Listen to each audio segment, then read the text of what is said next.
there is a religion which allows burning people alive. That is Hinduism. So there was this practice in Hinduism. It's known as the Satipratha. So basically the practice entails that when a husband dies, the wife throws herself in the fire and burns herself alive, kills herself in the process in order to be with her husband or go to heaven or whatever. There are a bunch of evidence for this. For example, in Mahabharata 125-33, it says, Vaishyama continued, having said this, the daughter of the king of Madras, the wedded wife of Pandu, ascended the funeral pyre of her lord, the bull among men. So this is describing the example of wives or widows throwing themselves in the fire. Mahabharata 16:7-24-26, it says, the four wives of the heroic son of Sura ascended the funeral pyre and were consumed with the body of their lord. All of them attained to those regions of felicity, which were his. The son of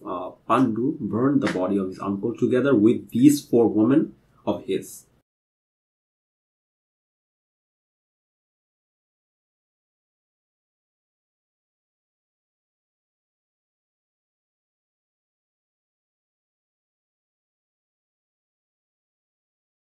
So yeah, we have countless examples of like Hindus burning their widows, burning them alive. Now there is a debate about whether this practice is actually voluntary or obligatory, but either way it's equally bad. Like I love how like some of the Hindus, they kind of make this argument, oh, but it's not it's not obligatory. That doesn't make it better. It's still bad. So yeah, there are countless examples of this. I'm gonna put them on screen, and you can read about this in the description. Now, there'll be some objections to this. People will say, but this is just cultural practice that just started intermingling with our text. But I don't believe that. I don't believe this is some kind of just random cultural practice. The reason I don't believe that is because you see this practice being practiced by Hindus from a very early period of time. As a matter of fact, this goes back to 327 BC. This is before even Jesus was born. That's how early this practice is. So there is one recorded history which says the following. Among those that do reference the practice, the lost work of the Greek historian Aristobulus of Cassandria, who traveled to India with the expedition of Alexander the Great in circa 327 BC, are preserved in the fragments of Strabo. There are different views by authors on what Aristobulus hears as widows of one or more tribes in India performing self-sacrifice on the husband's pyre. One author also mentions that widows who declined to die were held in disgrace. You read about this in the Children of Herodotus, Greek and Roman historiography related to genres by Jacob Pagan. So here you can clearly see this actually does sound like this was forced. Like this is not something voluntary thing. This was forced because if they didn't do it, even if this was like some kind of voluntary, the women who didn't do it were shamed, like they were insulted, right? That's what it seems like to me. But there are more evidence of this in the early history. Diodorus writes about the wives of Cestius, the Indian captain of Eunomus. Eunomus was, by the way, general of Alexander. I think I could be mistaken. Competing for burning themselves after his death in the Battle of Parithicans. Now, this happened in the year 317, before BCE, before Jesus was born.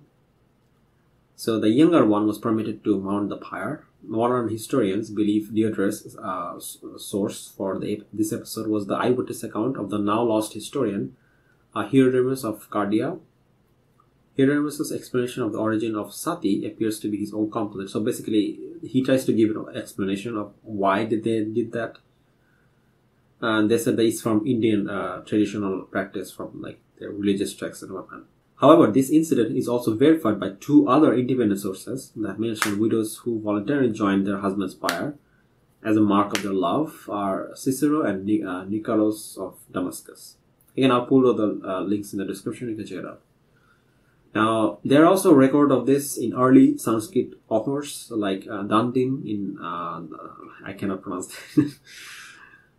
Mentions that that women who burned themselves were extravagant dresses. Bana tells about Yasavati who after choosing to mount the pyre bids farewell to her relatives and servants. She then decks herself in jewelry which she later distributes to others. There are archaeological evidence as well. So in ancient times, they would, when a shati would be practiced or a widow would burn themselves, they would actually make like these stone carvings. This is from the circa 500 BCE. As you can see in the picture here, this is the iron pillar of Goparaja from the region of Gupta king. Bhanugupta is considered as the earliest known sati stone. In the year 510. Now, there are some eyewitness accounts in much later period. One eyewitness account is very disturbing, and I just want to read this. This is from a British, I feel like a British author, who saw a, Satipratha being practiced during the Mughal era. By the way, the Mughals actually banned this practice, so it seems like they didn't care. They were still doing it anyway. So at Lahore, I saw a most beautiful young widow sacrificed, who could not, I think, have been more than 12 years of age. The poor little creature appeared more dead than alive. When she approached the dreadful pit, the agony of her mind cannot be described. She trembled and wept bitterly, but 3 or 4 of the Brahmans, assisted by an old woman who held her under the arm, forced the unwilling victim toward the fatal spot, seated her on the wood, tied her hands and feet, lest she run away. And in that situation, the innocent creature was burned alive. I'll read about this in Travels in the Mughal Empire by Francois Berner. In the year 1822, there's another incident, which is the salt agent in Kolkata, I believe. Salt agent of Baripur, 60 miles south of Calcutta, went out of his way to report a case which he had witnessed, in which the woman was forcibly held down by great bamboos by 2 men, so as to prelude all chance of escape. In Cuttack, a woman dropped herself into a burning pit and rose up again as if to escape. When a washerman gave her a push with a bamboo, which sent her back into the hottest part of the fire. This is said to be based on the set of official documents in another such case appearing on official papers, transmitting in a British journal. In case 41, page 411 here, where the woman was apparently thrown twice back in the fire by her relatives in case from 1821. Now there's a modern case of this same practice, and this is an article, I think it's in 2015, which says the body of a 50-year-old woman was found from her husband's pyre, giving rise to suspicion that she performed sati, banned practice in India, police said today. The incident happened in Latur district, Maharashtra. And then there's another incident in 2014. These will be the common objections. 1. This is not obligatory. First of all, when you look at the reports, it doesn't seem like this is involuntary. This does seem like it's obligatory. Because if they don't do it, they're shamed. Or, I know that in some cases their heads are shaved. So, it doesn't really seem like they have much of a choice. But even if they did, for the sake of argument, I granted that. So what? Like, it's still promoting the idea that, committing suicide is a good thing, when it's not. Like, this is terrible. Like, you're teaching these young people, and people who, some of the girls who were burned were like 12 years old. And these are just young girls. So, and they're just being killed. Or killed, they're killing themselves. So even if they chose this is a horrible thing to choose. So imagine living in a society like that. I mean, this is interesting. My father died a few years ago, and if I had been born in a Hindu family, and my mother is now a widow, and I lived like a few thousand years ago, And you know, I had this pressure, or my family would kind of have this pressure. I mean, just to think that like watching your family members or someone you love burned to death, it just gives me chills, even just thinking about it. I mean, it's just terrifying. I mean, I'm glad that this doesn't exist anymore. And I'm so glad, Alhamdulillah for Islam, honestly, because this is terrible. It doesn't matter how you try to sugarcoat it. Now, here comes the argument in regards to the religion part, right? Now, a lot of Hindus will say this is not part of Hinduism. There's no evidence that this is part of Hinduism. We have historical evidence, and the thing is that not everything about Hinduism is written down. We know that Hinduism has been in the past an oral tradition for the most part. It's possible that a lot of it got lost. So just because we don't have a written record of it doesn't necessarily mean it's not part of it. Now, when it comes to writing, we do have some writing. Most of it is from historical writings. However, anyway, the point is, it still became a prevalent practice among Hindus.